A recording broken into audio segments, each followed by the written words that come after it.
세상에 있는 모든 곳에 그리고 모든 생물에 공통적으로 적용되는 불변의 진리가 있습니다. 그것은 바로 기초가 중요하다라는 것입니다. 우리 교회도 건축을 하였지만 건물에 있어서 제일 중요한 것이 무엇일까요? 바로 기초를 다지는 일이라고 할 수가 있습니다. 그래서 저도 건축을 할 때 보니까 땅을 파고 기초 콘크리트 작업을 하는 토목 시간이 가장 길게 걸린다는 것을 확인할 수가 있었습니다. 식물도 역시 뿌리가 튼튼해야 오랫동안 건강하게 자랄 수 있고, 사람이 사는 사회도 헌법과 기초 질서가 잘 지켜져야지 모두가 평화롭게 행복한 공동체를 유지할 수가 있습니다. 기초와 관련해서 아주 유명한 사건이 있습니다. 여러분 다 아실 텐데요. 1970년 4월 8일에 서울시와 모든 시민들의 기대와 함께 새롭게 지어진 신촌의 와우 아파트가 붕괴되는 사건이 있었습니다. 이 사고로 인해서 무려 33명이 사망하고 40명이 넘는 사람들이 중경상을 입게 되었습니다.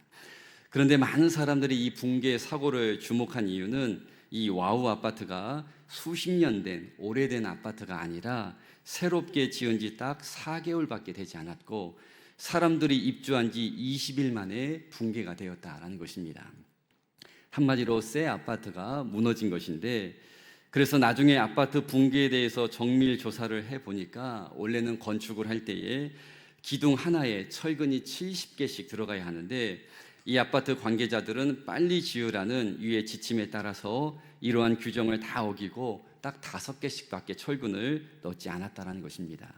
70개씩 들어가야 할 철근을 반의 반도 안 되는 5개씩만 넣었으니 건물이 버틸 수 있었겠습니까? 이렇게 건물에서 가장 중요하고 기초 중에 기초라고 할 수 있는 기둥이 부실하게 만들어졌고, 결국 아주 짧은 시간에 건물 자체가 무너져 내리는 안타까운 큰 사고로 이어졌다라는 것입니다. 그래서 여러분, 우리가 이 사건을 통해서도 다시 한번 확인할 수 있는 중요한 사실은 기초가 참 중요하다라는 것입니다. 아무리 빠르게 하여도, 아무리 높이 쌓았어도 기초가 부실하면 오래가지 못하고 큰 사고로 이어질 수가 있습니다. 그런데 여러분, 신앙생활도 마찬가지입니다. 하루 이틀 우리가 부흥에 참석해서 극적인 회심과 은혜를 체험했다라고 해서 그 감격과 감동이 평생 나의 신앙을 지탱해 주는 것이 아니고, 한두 번 뜨겁게 기도함으로 방언을 하고 영적인 체험을 했다라고 해서 그 체험이 나의 신앙을 영원토록 흔들림 없이 붙잡아 주는 것이 아니다라는 것입니다. 그래서 제가 여러분들에게 잊을만 하면 강조하는 영적인 캐치프레이즈가 있습니다. 첫 번째는 자신의 믿음을 장담하지 말라라는 것입니다. 내가 목회자이고 장로이고 권사라고 해서 영적인 자만에 빠지지 말고 매일과 같이 말씀과 기도로 영적인 몸부림을 치며 살아야 한다는 것입니다. 성숙한 신앙인으로 자라나는 데에는 수십 년이 걸릴지 모르겠지만 변질되고 타락해서 영적인 나락으로 떨어지는 데에는 10분도 걸리지 않는다, 제가 여러 번 말씀을 드렸습니다. 그래서 우리는 절대로 내 자신의 믿음을 장담하지 말고 늘 겸손하게 나 자신을 말씀 앞에 돌아보고 늘 기도로 영적으로 무장을 해야 한다는 것입니다. 그리고 또 한 가지 여러분들에게 여러 번 강조했던 건 왕년의 신앙에 매몰되어 있으면 안 된다라는 것이었습니다. 내가 예배도 옛날에는 5시간씩 기도한 사람이야.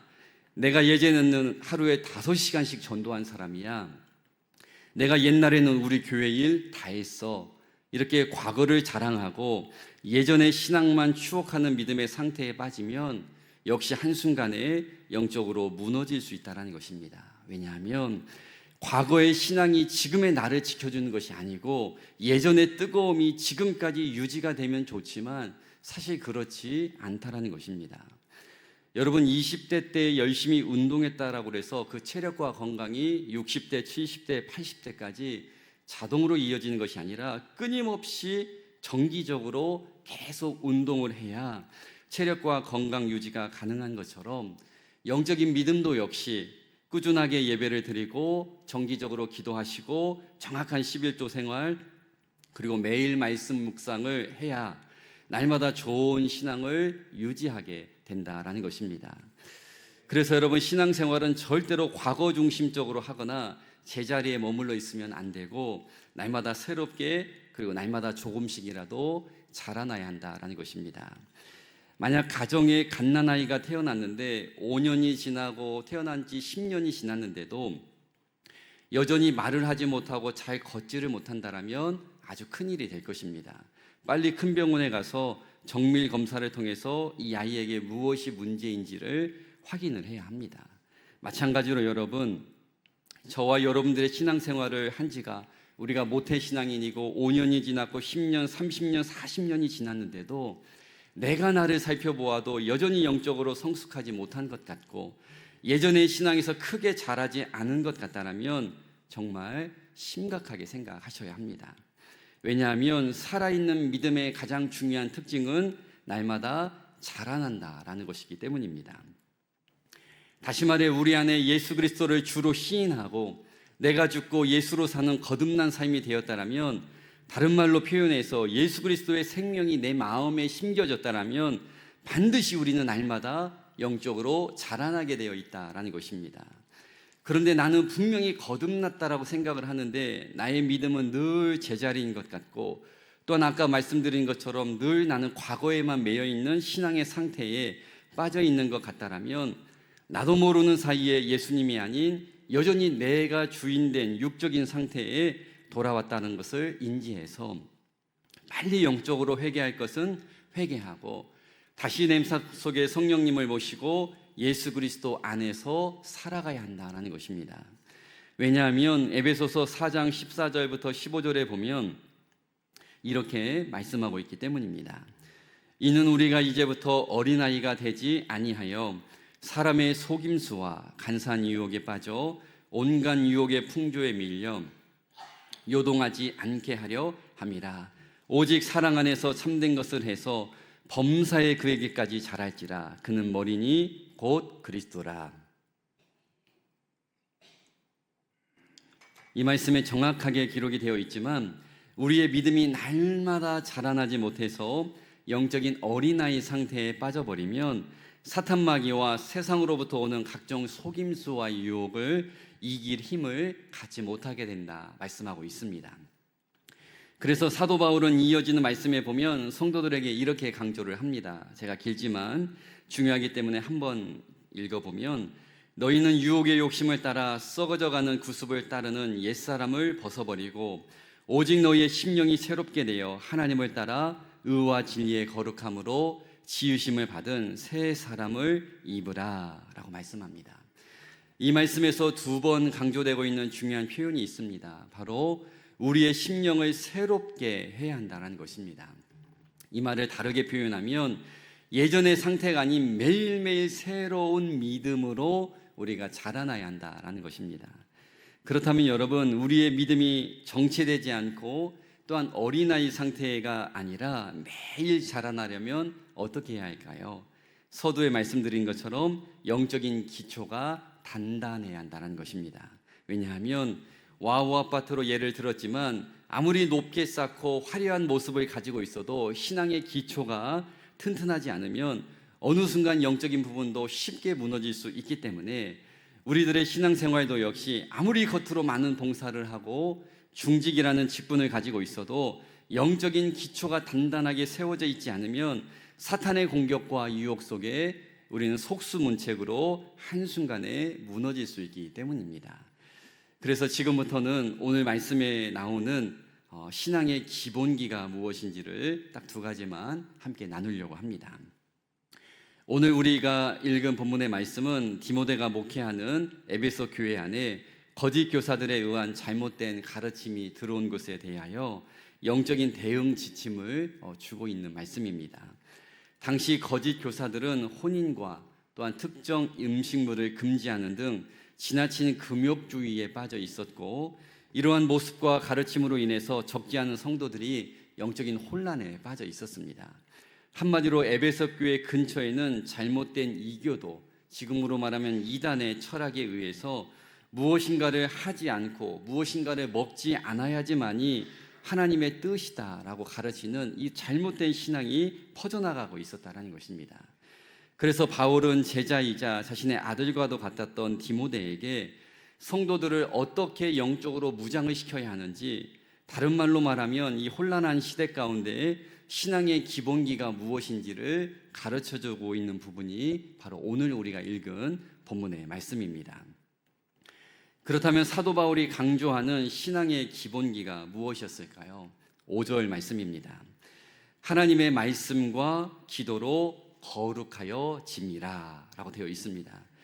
이 말씀에 보면 두 가지를 강조하는데, 첫 번째 신앙의 기본기가 무엇이라고 말씀합니까? 말씀이라고 강조하고 있습니다. 영국에서 실제로 있었던 일이라고 하는데요, 어느 한 사람이 영국의 한 잡지의 편집장에게 편지를 썼는데 그 내용이 그대로 한 잡지에 실렸습니다. 그 내용은 바로, 자신은 교회에 다니면서 수많은 설교를 들었는데 지금 돌이켜보면 하나도 기억이 나지 않기 때문에 계속해서 내가 교회에 나가서 설교를 들어야 하는지 의문이 생긴다라는 내용이었습니다. 사실 저와 여러분들도 한 번쯤은 해보았던 질문이 될 수도 있습니다.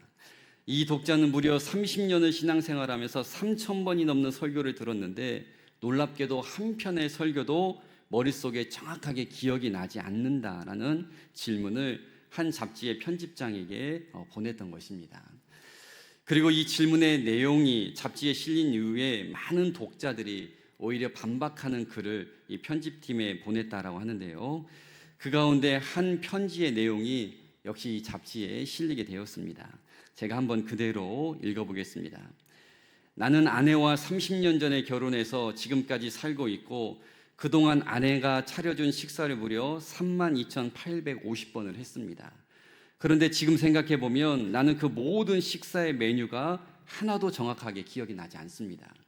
하지만 나는 매번 식사 때마다 필요한 영양분을 받았고, 또 분명하게 말할 수 있는 것은 그 식사들이 없었다면 나는 분명히 굶어 죽었을 것입니다 라는 것입니다.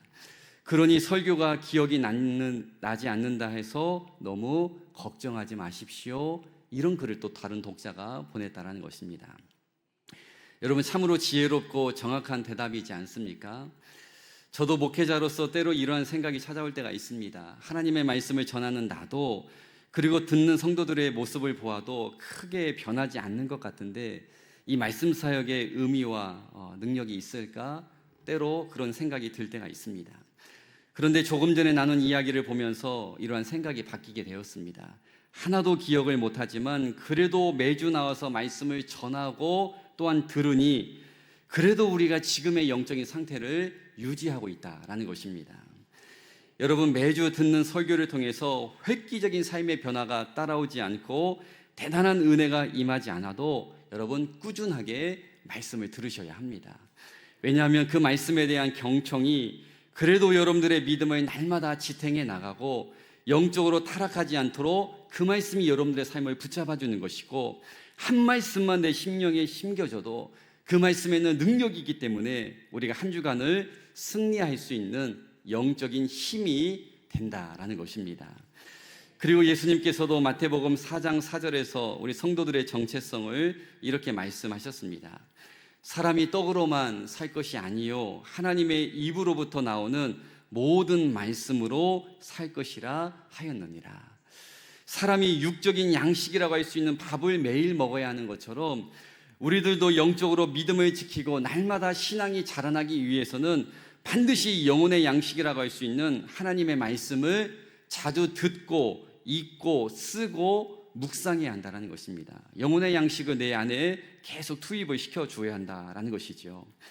우리 신체 기관 중에 모든 것이 다 중요하지만 매일 생활하는데 정말 없어서는 안 되는, 눈에 보이지 않지만 정말 중요한 기관이 하나 있습니다. 바로 달팽이관이라는 것인데요, 잘 아시는 것처럼 달팽이관이 우리 몸에 있어서 아주 중요한 역할을 하는데 그 역할은 바로 균형을 잡아주는 역할을 한다는 것입니다.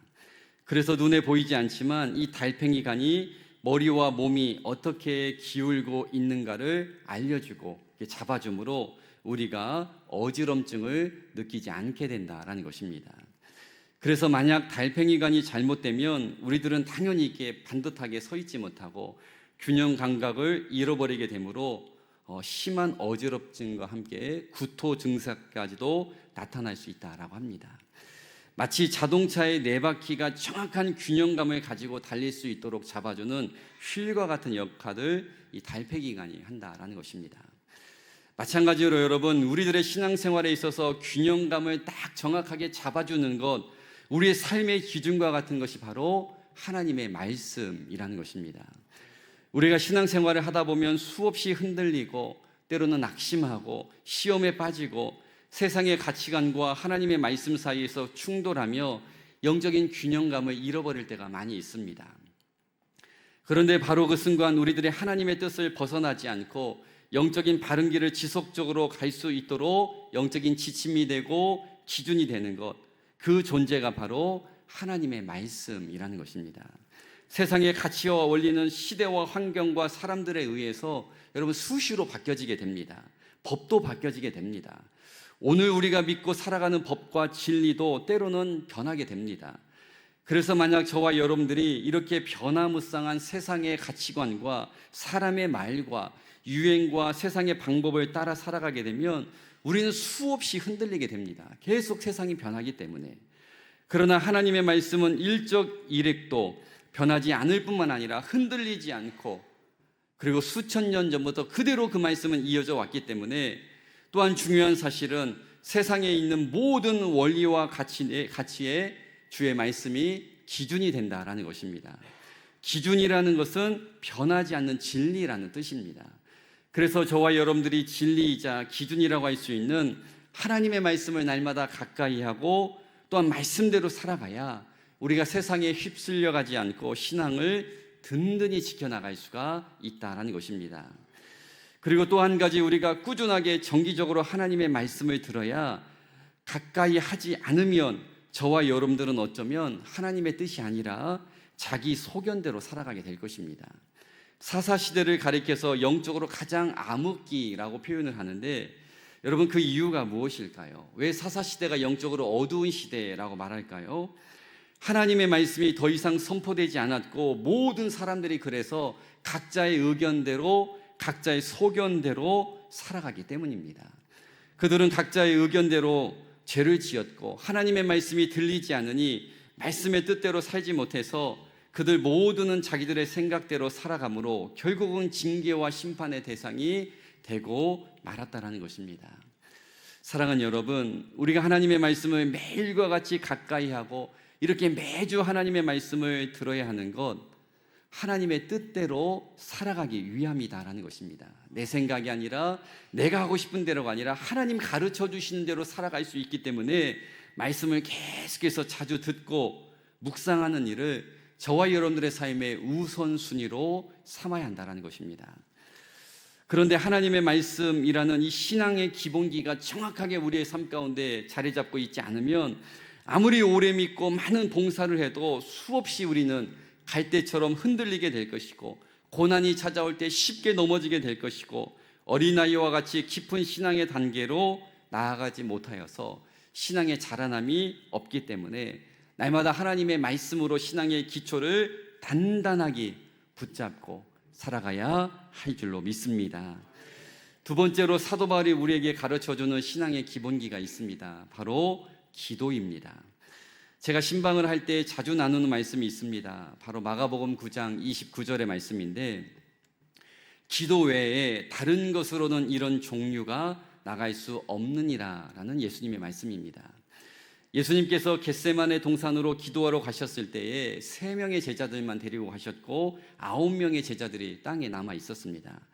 그런데 이 제자들에게 한 벙어리 귀신 들린 아들을 가진 아버지가 찾아와서 저희 아들을 좀 고쳐주세요 라고 도움을 요청했습니다. 그래서 제자들이 그동안 예수님을 따라다니면서 보고 배웠던, 들었던 사역의 실습을 실제로 하게 되었습니다. 성경에 정확하게 기록이 되어 있지 않지만 아마도 나머지 제자들은 그 아이에게 안수도 해보고 귀신에게 명령도 해보고 예수님의 이름도 선포해 보았을 것입니다. 그런데 중요한 사실은 아무리 제자들이 노력을 해도 귀신이 전혀 떠나지 않았다는 것입니다. 한마디로 많은 사람들 앞에서 제자들이 망신을 당하고 있었습니다. 그 순간 예수님이 오셨고 말씀 한마디로 바로 귀신을 쫓아내셨습니다. 그래서 이 광경을 보고 제자들이 도무지 이해가 되지 않아서 예수님께 와서 물어보았습니다. 예수님, 왜 우리는 아무리 노력해도 안 되는데 예수님은 한 말씀 하니까 귀신이 바로 이렇게 나가는 것입니까? 그러자 예수님께서 하셨던 말씀이 바로 기도 외에는 이러한 능력이 나타나지 않는다라고 말씀하셨다라는 것입니다.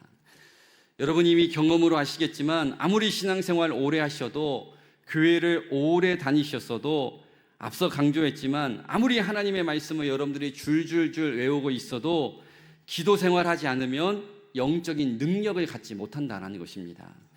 지금 이곳에 중직자들 포함해서 구역장, 부서장, 우리 기관장들 많이 계실 텐데요. 제가 예언 한 가지 할까요? 여러분들에게 맡겨진 구역, 부서, 기관 그리고 직분을 감당할 때 기도하지 않고 여러분들이 가진 인간적인 지식과 힘과 경험으로 감당한다면 저는 확신합니다. 절대로 잘 되지 않을 뿐만 아니라 부흥의 역사를 경험하지 못하게 될 것입니다. 왜냐하면 영적인 일은 반드시 하나님의 도움이 필요하고 그 도움은 기도에서부터 시작이 되기 때문입니다. 기도하지 않고서 하나님의 일 감당할 수 없습니다. 제자들이 예수님과 3년 이상을 매일과 같이 함께 자고 먹으면서 예수님과 가장 가까운 곳에서 주의 말씀을 듣고 기적도 제일 많이 보고 경험했지만 기도하지 않으니까 기도해야 할 때 잠들어 있으니 삶 속에 아무런 능력이 나타나지 못했다라는 것입니다. 마찬가지로 우리가 정기적으로 기도 생활하지 않으면 수시로 찾아오는 세상 풍파, 이견의 힘을, 영적인 힘을 우리가 소유하지 못할 뿐만 아니라 우리에게 맡겨진 모든 직분과 사역도 역시 능력 있게 감당하지 못하게 된다는 것입니다. 그래서 여러분 자동차로 비유하면 하나님의 말씀이 엔진이라면 기도는 휘발유나 경유와 같은 연료라고 할 수가 있습니다. 아무리 10억이 넘는 고급 외제차라고 할지라도 연료를 넣지 않으면 단 1, 2m도 나아가지 못하는 것처럼, 그래서 쓸모없는 자동차가 되는 것처럼 여러분들이 아무리 신앙의 연수가 길고 남다른 실력과 리더십을 가지고 있어도 기도가 여러분들의 신앙생활 가운데 받쳐주지 않으면 하나님께서 주시는 놀라운 은혜와 특별한 기적, 영적인 열매를 경험할 수 없다는 것입니다. 미국의 가장 위대한 대통령으로 손꼽히는 인물이 있습니다. 수백 년이 지났지만 지금도 미국 사람들이 제일 위대한 대통령으로 기억하는 인물, 바로 링컨입니다. 그는 학력도 부족하고 정치 명문가 출신도 아니고 요즘 말로 말하면 아주 흙수저와 같은 사람인데 지금 미국 사람들이 제일 존경하는 인물로 뽑는 사람이고 노예 해방이라는 가장 위대한 업적을 남겼던 대통령이었습니다. 여러분 그 비결이 무엇이었을까요? 링컨은 기도하는 인물이었다라는 것입니다. 그래서 링컨과 관련된 유명한 일화가 있습니다. 남북전쟁이 치열하던 때에 당시 유명한 배우였던 제임스 머독이라는 사람이 링컨의 초청으로 백악관에 하루 머물 기회가 있었다라고 합니다. 저녁 늦은 시간까지 링컨과 대화를 나누고 이제 잠자리에 들게 되었는데 잠을 자려고 하는데 얼마 되지 않아서 어디에선가 계속 흐느끼는 소리가 들렸습니다. 그래서 더 이상 잠을 잘 수가 없어서 이 머독이라는 사람이 문을 열고 그 흐느끼는 소리를 따라 그 장소를 찾아가 보니 그곳은 다름 아닌 링컨의 집무실이었습니다. 그리고 그 흐느끼는 소리는 바로 그 늦은 밤 링컨이 기도하는 소리였습니다. 그는 늦은 밤에도 하나님 앞에 남북 전쟁을 위해서 기도하고 있었다는 것입니다. 그리고 실제로 링컨은 전쟁의 현장에서도 정해진 시간이 딱 되면 막사에 하얀 손수건을 걸어놓고 기도했다는 것입니다. 이 하얀 손수건이 걸려 있으면 링컨이 기도하는 시간, 하나님과 교제하는 시간이기 때문에 아무리 긴박한 보고도 절대로 참모들이 하지 않았다라고 합니다. 모든 면회가 다 금지가 되었다라고 합니다. 이처럼 링컨은 그 무엇보다도 기도를 중요하게 생각하였고 기도로 대통령이라는 이 직분을 감당했다라는 것입니다. 그리고 그 기도 때문에 자신은 학력도 부족하고 능력과 모든 요건이 한참 부족했지만 어쩌면 당시 가장 불쌍한 존재였던 흑인들의 권리를 되찾아주는 너무나도 놀라운 일을 감당했다라는 것입니다. 이처럼 여러분 우리가 기도하는 삶을 살아가면 하나님께서 저와 여러분들에게 반드시 특별한 힘과 능력을 주십니다. 도저히 내 힘으로 돌파할 수 없는 문제도 기도하면 하나님께서 감당할 수 있는, 뛰어넘을 수 있는 은혜를 우리 가운데 주신다라는 것입니다. 여러분, 우리가 건축을 진행하면서 경험하지 않았습니까? 수없이 많은 문제가 찾아왔고 정말로 이제는 눈물조차 나지 않을 정도로 막다른 골목에 다다랐던 순간이 정말로 많이 있었습니다. 우리 여기 기존의 운영위원분들 계시지만 수백 번 우리가 모여서 회의를 하고 정말로 이제는 말도 안 나올 정도로 답답한 상황 가운데 놓였지만 그때 우리가 유일하게 붙잡았던 것 기도였습니다. 수만 시간을 하나님 앞에 기도를 쌓으며 감사 예물을 드리면서 기도로 매달렸을 때 하나님께서 이 아름다운 성전이라는 기적을 우리에게 주셨다라는 것입니다. 사랑하는 여러분, 하나님의 살아계심을 여러분 믿으십니까? 그렇다면 기도하는 삶을 살아가십시오. 기도가 여러분의 삶을 바꿀 것이고 여러분들의 신앙을 든든히 세워줄 것입니다. 바라기는 오늘 함께 나눈 대로 일평생 신앙의 기초라고 할 수 있는 이 말씀 생활, 그리고 이 기도 생활, 이 신앙의 기본기 두 가지를 단단하게 함으로 여러분들은 평생토록 믿음이 흔들리지 않고 매일매일 자라날 수 있는 간증의 인물, 기적의 인물이 될 수 있기를 주님의 이름으로 간절히 축복합니다.